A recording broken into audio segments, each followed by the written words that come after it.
Did you miss me? Because I missed you. Hey guys, it's John from Welding Academy. Today we got brand new welds and we're going to determine how much they're worth. First up we have Gavin. He's 13 and he's running MIG. This is his first time welding in 2 years and he hopes to go to Welding Academy. First glance of the weld here, not much prep work though. You gotta clean that metal better. You want to see bare metal. I see a lot of mill scale, even some rust, surface rust. Your consistency is kind of lacking a little bit. You got like bigger steps, wider steps, skinnier steps, and then tighter steps, and then a big gap, and then a restart. You want to make sure your restarts are almost flawless. You want to see like that no seam when you're restarting, no gap like that. You got a good half-inch gap. Your end there, you could wrap your corners and stop at your end, or wrap the corner and stop at the other side. That way you're not stopping on an end or a corner. But MIG, your biggest thing here, man, is prep, consistency. Start at the end also. You started, a good half-inch in also. You got some bare plate there. I understand it's your first weld, but if you're gonna do it, you might as well do it right. On a good note, you really don't have any undercut, so you're filling it in good. The biggest thing is just keep that consistency better, keep your restarts better, and try to wrap those corners and then start where you need to start, not inwards. You're gonna start a little bit uncomfortable. You might have to freehand a little bit, even with a MIG gun, and kind of go from there. Overall, Gavin, not too bad. For being 13, you're on a good path. Welding is a great career. Just looking at your welds, some quick things to add. Biggest thing right off the bat is be consistent. You're gonna get better with time. The biggest thing you're learning now is you're learning that muscle memory, and you're kind of getting that built up to where you don't even have to think about it. And start and stops are always, they need to be at the beginning and the end. If you're gonna put that much time and effort into something, you might as well do it correct the first time. Your tie-ins, they need to be better. Remember when you're doing your tie-ins, you can bring that weld right together almost. You just don't want to overlap on the highest point of the weld. So stop a little shallow and then kind of get going again. Wrap your corners. Try not to stop on a corner if you can.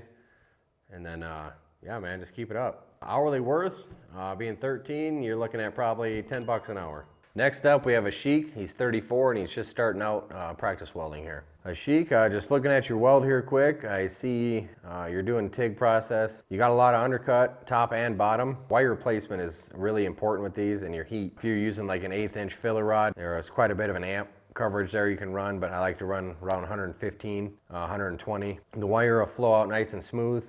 The other thing is if you're going too wide and you're angling your tungsten into your base metal, you're gonna get undercut if you're not pushing the wire in. Looks like just flat or horizontal, whatever you wanna call it. Yeah, you gotta get that wire coverage a little better. Try not to go so wide. Possibly turn your heat down or add a little bit more filler material in there. That'll help get that undercut out. Smoothness, it's not there. You got to make sure you're taking equal amount of steps. If you're freehanding it, then that's even better, but you just got to get that freehand down. Of course, that'll come with time. The more you put in, the more you're going to get out of it. Ashik, the biggest advice is make sure you can control your heat with your speed as well. So make sure you have a good speed. Your heat's at a good spot. You're a beginner, so turn your heat down 110 or so, and then focus on that for a while.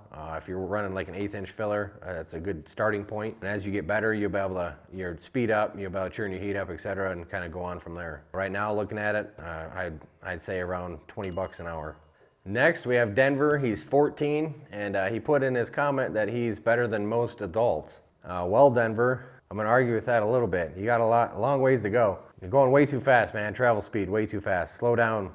Once again, I see this a lot. It's very common. Everybody wants to just hit that thing and get going. You got to slow down. You got to let that puddle build up. Ideally, if you look at your weld here, you can see all those sharp curves. Your puddle's real pointed. It means you're going too fast. Slow down. Let it look like a half moon or a circular shape. You want to get that puddle rounded out. It'll flow out better. It'll tie in your walls better, your bevel, whatever you're welding in. It's just going to tie in better and hotter. Spatter, man, and prep, that's terrible. You got spatter all over, you got your prep work's terrible. That bottom plate looks super porous, dirty, nasty. Anybody that's not a child generally will clean that up pretty good. Anybody that has any type of experience whatsoever. So stick to it, you'll get better, slow down, and we'll go from there. Denver, the biggest advice I got for you, man, is slow down, keep sticking to it, and you're gonna get better. Prep though, you look at that bottom plate, man, that prep's terrible. You gotta get better than that, do better, and you'll be better. Right now, I'd give you 10 bucks an hour at a shop. Marcus is up next. He's 17 years old and he's been stick welding for 3 months now. So let's take a look. Looking at it, he's actually pretty smooth. He's doing a good job. I do see a lot of porosity spots in there, man. So as much as you're feeding it and you're walking it, you got to keep feeding it. What happens a lot of guys is they're pushing it forward and then they forget to,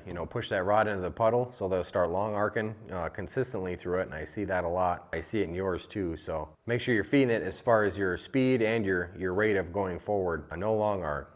Nobody wants that. I see towards the end, both of them get kind of rough. I would assume those are probably tie-ins. Always try to work on your tie-ins as much as you're welding. If you have a bad tie-in, man, you're done. Always try to stagger your tie-ins also. Never try to lay them on top of each other. It just opens it up more for slag or slag inclusion or just overall a bad weld right there. So try to stagger those the best you can. Try not to put them right on top of each other. And then towards the end, you really gotta push that puddle out. Starting up, your rod's cold, they don't want to move much. So don't be afraid to hang out in a spot for a second and let it build up a puddle and then move. Looking at it, I can't see too much. The picture's kind of darker, but it don't look like you have too much undercut. So you're doing a good job with your speed. We got to work on your tie-ins though. Make sure your tie-ins are coming back. You don't want to come back over your toenail of your previous weld. That's where the end of your puddle's kind of round. You don't want to come back over top of that or you're just gonna have a big bump in your weld. So make sure you're stopping shy of that and then continuing on. Marcus, the best advice I got for you, man, is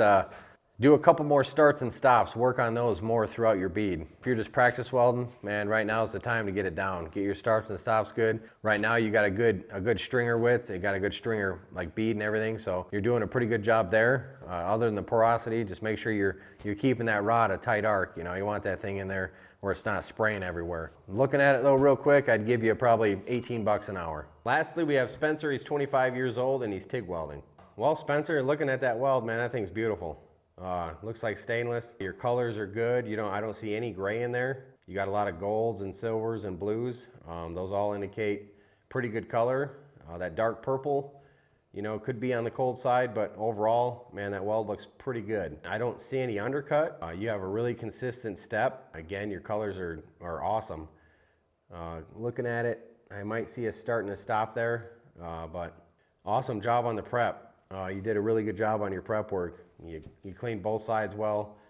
I can see they're both smoothed out. You kind of got the scale off, and then even up above your pipe, looks like you're gonna be making another weld.